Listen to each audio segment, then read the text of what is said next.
기도합니다.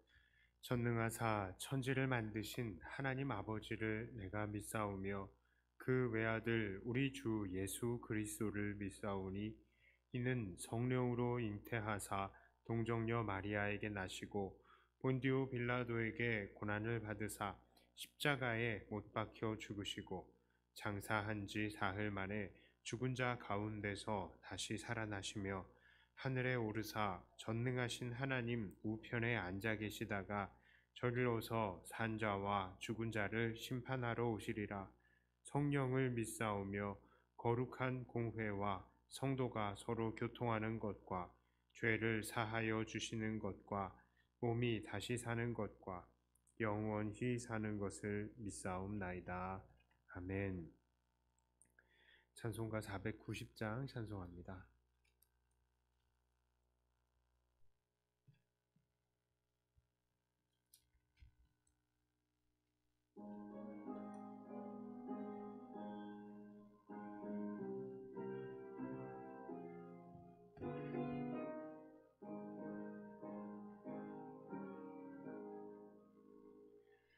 주여 지난 밤 내 꿈에 배었으니 이 꿈 이루어 주옵소서. 밤과 아침에 계시로 보여주사 항상 은혜를 주옵소서. 나의 놀라운 꿈 정령나 믿기는 장차 큰 은혜 받을 표니 나의 놀라운 꿈 정령 이루어져 주님 얼굴을 배우리라. 마음 괴롭고 아파서 낙심될 때 내게 소망을 주셨으며 내가 영광의 주님을 바라보니 앞길 환하게 보이도다. 나의 놀라운 꿈 정령나 믿기는 장차 큰 은혜 받을 표니 나의 놀라운 꿈 정령 이루어져 주님 얼굴을 배우리라. 세상 풍조는 나날이 변하여도 나는 내 믿음 지키리니 인생 살다가 죽음이 꿈 같으나 오직 내 꿈은 참되리라. 나의 놀라운 꿈 정령나 믿기는 장차 큰 은혜 받을 표니 나의 놀라운 꿈 정령 이루어져 주님 얼굴을 배우리라. 하나님 말씀은 예레미야 50장 6절부터 10절까지의 말씀입니다.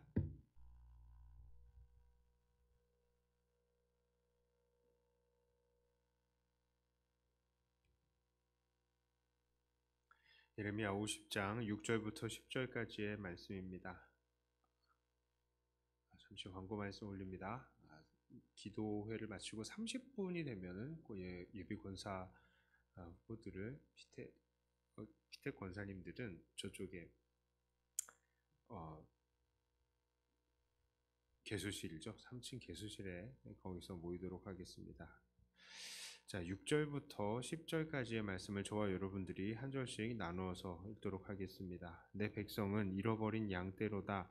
그 목자들이 그들을 곁길로 가게 하여 산으로 돌이키게 하였으므로 그들이 산에서 언덕으로 돌아다니며 쉴 곳을 잊었도다.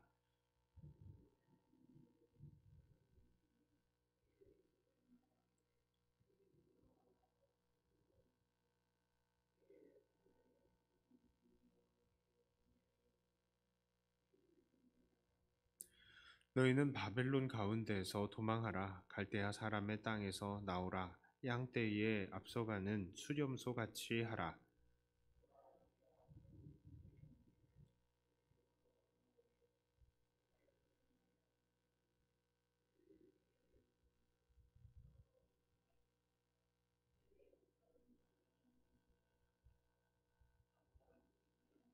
함께 읽겠습니다.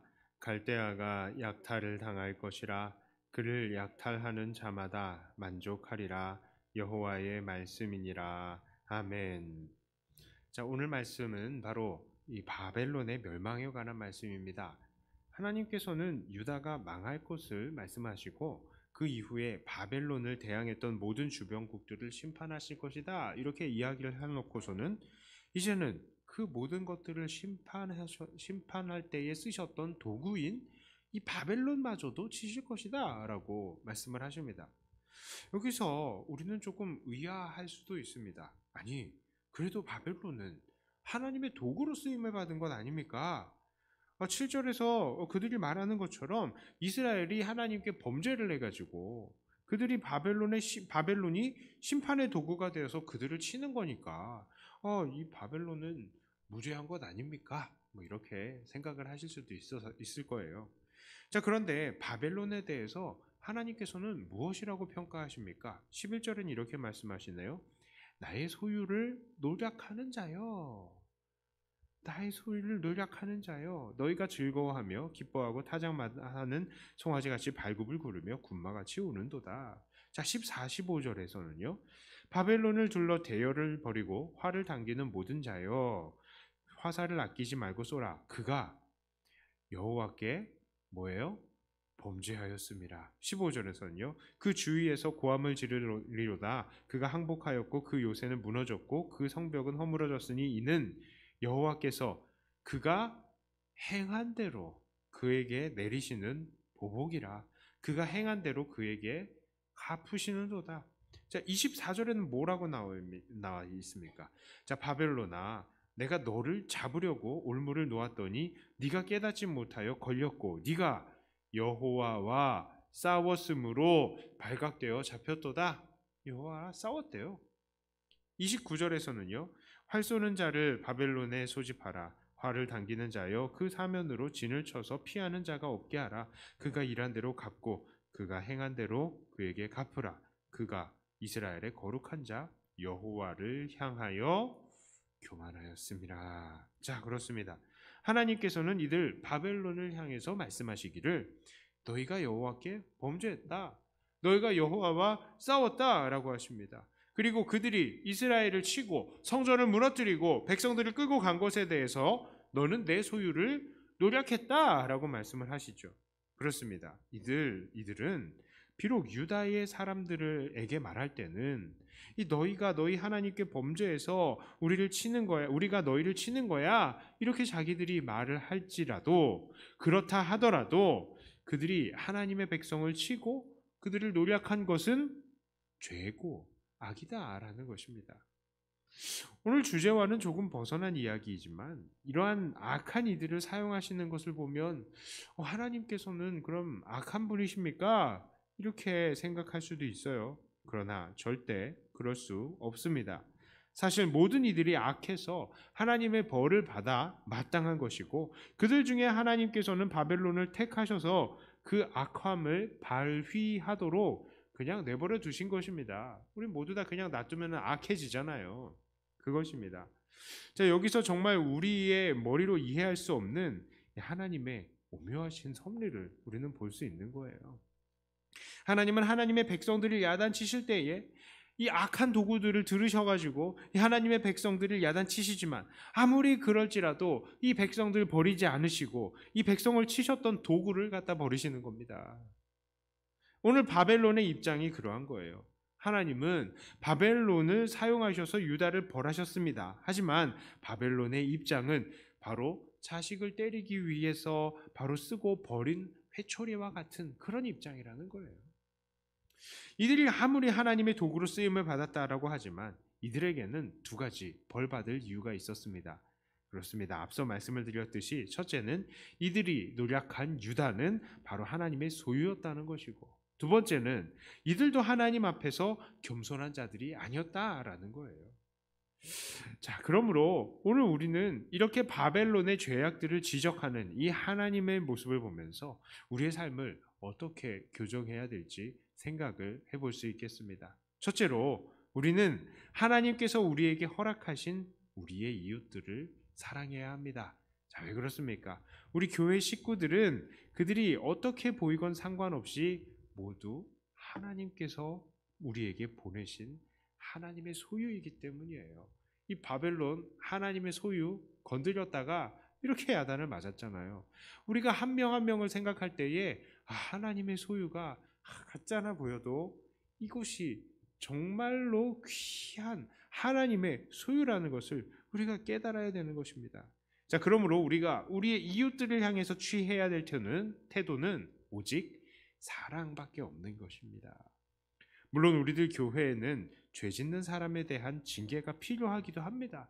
이 죄를 짓는 이들이 계속해서 죄를 짓지 않도록 그의 죄를 지목하고 가르치고, 또 한두 사람 듣지 않을 때에, 한두 사람이 말해서 듣지 않을 때에 결국 교회가 권하고, 또 그것도 듣지 않을 때에는 이방인처럼 여기기도 해야 되죠. 그러나 그럼에도 불구하고 그들이 언젠가는 다시 돌아올 수 있도록 그들을 위해서 기도하고 기다려줘야 하는 것, 그것이 맞습니다. 그것이 바로 교회 안에서 죄를 짓는 자들에 대한 태도입니다. 미워하는 것이 아니라 사랑하고 끝까지 기회를 주는 것이죠. 자, 그런데 오늘날 우리 교회들을 볼 때에 이 죄인들을 향한 태도가 전혀 그렇지 못한 것을 봅니다. 죄를 짓는 사람들을 미워하고 혐오하고, 그걸 마치 자기는 안 그런 것처럼 그 사람과 나 사이에 아주 선을 긋기를 하죠. 그들과 싸우고 또 서로 이 교회에서 상대방을 쫓아내려고 하고요. 너 다시는 들어오지 마. 우리 교회에서 나가고 다시는 들어오지 마. 이렇게 이야기를 하죠. 그래서요, 교회들이 갈기갈기 찢어집니다. 하지만 그것은 우리들의 잘못된 태도입니다. 왜요? 그 사람이 아무리 죄인일지라도, 그리고 그 사람이 아무리 밉다 하더라도요, 그 사람이 누구라고요? 하나님의 사랑, 하나님의 존귀한 소유, 이 사실은 변함이 없는 거예요. 그러니까 우리가 이 사람을 그렇게 막 대해서는 안 된다고요. 아예 잘라버려서도 안 된다고요. 오직 우리는 이 사람을 사랑으로 섬기는 것입니다. 자, 두 번째로요, 우리는 우리 자신을 돌아보아야 합니다. 오늘 바벨론은 유다를 향해서 야, 너희가 하나님 제대로 섬기지 않으니까 하나님께서 우리를 들어서 너희를 치시는 거야. 이렇게 그러면서 우리는 무죄해. 이렇게 말을 합니다. 그런데 정말로 그들이 그렇게 말을 한다면 그 이후에 그들의 태도는 어떠해야 합니까? 하나님 앞에 겸손하고 하나님을 정말로 경외하고 하나님 잘 섬기는 나라가 되어야 마땅하겠죠. 하지만 바벨론의 태도는 그렇지 않았습니다. 하나님은 이들을 향해서 야, 니네들 교만하다, 이렇게 말씀하신 것이죠. 이들도 하나님의 백성을 치는 하나님의 도구가 되었지만 정작 자기 자신은 돌아보지 않고 하나님 앞에 자기를 낮추지 않았던 거예요. 아니, 하나님 잘 섬기지 못해가지고 망하는 백성들을 보았으면 좀 긴장을 해야 될 건데 안 그랬다는 거예요. 그렇습니다. 우리가 그런 거예요. 하나님 앞에서 야단 맞는 사람들 보면 우리는 어떻게 해야 됩니까? 저랬더니 하나님 앞에 야단 맞는구나. 나도 나 자신을 돌아보아야 되는 것이죠. 갈라디아서 6장 1절에 이렇게 말하죠. 형제들아, 사람이 만일 무슨 범죄한 일이 드러나거든 신령한 너희는 온유한 심령으로 그러한 자를 바로잡고 너 자신을 살펴보아서 너도 시험을 받을까 두려워하라. 이렇게 분명히 말씀하고 있어요. 우리는 범죄한 이들을 바라볼 때에 이들을 따뜻하고 온유한 심령을 가지고 잘 권고하면서 바로 잡되 우리 자신도 돌아보면서 나도 같은 시험을 받을까 두려워해야 하는 것입니다. 그게 우리의 입장이에요. 정말로 그렇습니다. 우리들 모두는 악하고 또한 약한 존재들이기 때문에 어느 누가 어떻게 범죄에 노출될지 전혀 알 수가 없는 거예요. 다른 사람의 죄를 아무리 원망하고 욕하면 뭐합니까? 사실은 나도 똑같은 죄를 저지를 수 있는 그런 사람들인데요. 그러므로 우리들은 죄인들을 돌보되 나 자신을 주의하면서 하나님 앞에 늘 겸손하게 살아야 할 것입니다. 자, 이제 말씀을 마칩니다. 오늘 우리는 바벨론을 향해서 네가 내 소유물을 노력했다, 네가 내 앞에서 교만하다라고 말씀하시는 이 하나님의 말씀을 보았습니다. 그러므로 우리는 우리 주변의 형제들이 모두 하나님의 소유인 것을 깨닫고 이들을 사랑으로 섬기고요. 또한 우리 자신을 돌아보면서 우리는 이 같은 죄를 저지르지 않도록 주의해야 할 것입니다. 이렇게 하나님 형제들을 사랑으로 섬기고 나를 돌아보는 삶을 통해서 날마다 예수님을 닮아가고 하나님의 기쁨이 되시는 저와 여러분들이 다 되시기를 주님의 이름으로 축복합니다. 자, 기도합니다. 하나님 아버지, 감사합니다. 하나님, 오늘 말씀을 통해서 다시 한번 우리의 형제들이 귀중하다는 사실과 나도 이 형제들을 이 죄를 범한 것처럼 또 범죄할까봐 두려워하면서 나 자신을 돌아보아야 한다는 것을 생각해 보았습니다. 하나님, 정말 우리가 이렇게 서로 사랑으로 서로 권고하고 주님 안에서 서로 발전해 가기만 하는 우리가 되게 하여 주시고 뜨겁게 사랑하며 주 안에서 하나로 똘똘 뭉치는 우리가 되게 하여 주시옵소서. 하나님께서 우리 백동교회를 붙들어 주시고 주 안에서 날마다 성장하는 그런 교회만 되게 하여 주시옵소서. 코로나의 상황을 또한 위해서 기도합니다. 백신을 많이 맞았는데 또 맞지 않는 그런 사람들 속에서도 다시 이 전염병, 감염병 이 전파가 또 활발하게 일어나고 있습니다. 하나님, 정말 우리가 주의할 수 있게 해주시고 이런 상황 속에서도 하나님께서 교회들을 지켜주시고 우리가 함께 모이고 주님 앞에 예배드리는 때에 하나님께서 부족함이 없도록 우리들을 지켜주시옵소서. 속히 이 모든 상황들이 다 타개가 되고 우리가 기쁨으로 서로 모이고 함께 즐거워하며 힘껏 찬양하고 예배할 수 있는 그날이 속히 올 수 있게 하여 주시옵소서. 이제는 또 기도합니다. 기도하며 주님과 더욱더 가까이 나가는 우리들 되게 하여 주시고 주님의 놀라운 은혜로 우리가 다시 한번 무장되는 시간 되게 하여 주시옵소서. 감사드리며 우리 주 예수님 이름으로 기도드리옵나이다. 아멘. 하늘에 계신 우리 아버지여, 이름이 거룩히 여김을 받으시오며 나라의 임하옵시며 뜻이 하늘에서 이룬 것 같이 땅에서도 이루어지이다. 오늘날 우리에게 일용할 양식을 주옵시고 우리가 우리에게 죄 지은 자를 사하여 준 것 같이 우리 죄를 사하여 주옵시고 우리를 시험에 들게 하지 마옵시고 다만 악에서 구하옵소서. 대개 나라와 권세와 영광이 아버지께 영원히 있사옵나이다. 아멘. 받은 말씀 가지고 또 교회를 위해서 기도하시다가 돌아가시고 교육 대상자들은 35분까지 저 위에 올라가도록 하겠습니다. 기도하겠습니다.